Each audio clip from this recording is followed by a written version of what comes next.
The Third Northern War was a clash between two great strategists, Radovid V, known as the Stern, and Emir Emrys. Both seemed invincible, yet both were defeated.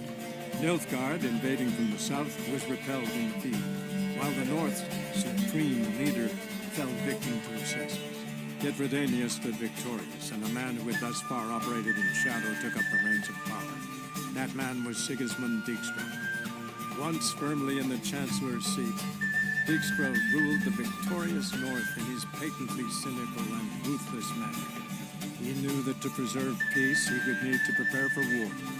Following Nilfgaard's example, he consolidated his rule over vast lands through a broad program of settlement and industrialization, all for the good of his subjects, though often contrary to their will.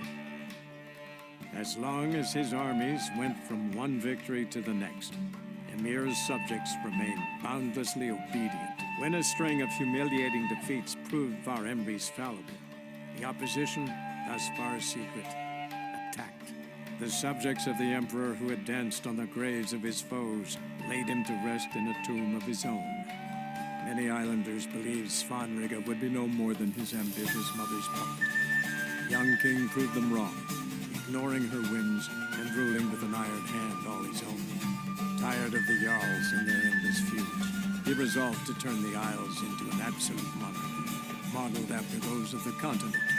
What he resolved he achieved, but only by shedding his countrymen's blood. Cyrilla, Fiona, Helen, Rhiannon, heir to Nilfgaard's throne, chose the life of a witcher on the path. Geralt taught her all he knew, every skill he possessed, then each set off on their own. Soon word of the ashen-haired witcheress had spread throughout the north, from the Yaruga to the mountains of Kovir. While monarchs moved borders and populations, Geralt and Yennefer lived a calm, quiet life, far from all things political.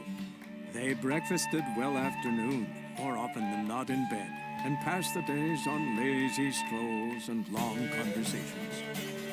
Boring, you say? Perhaps. But both had sought this more than anything else.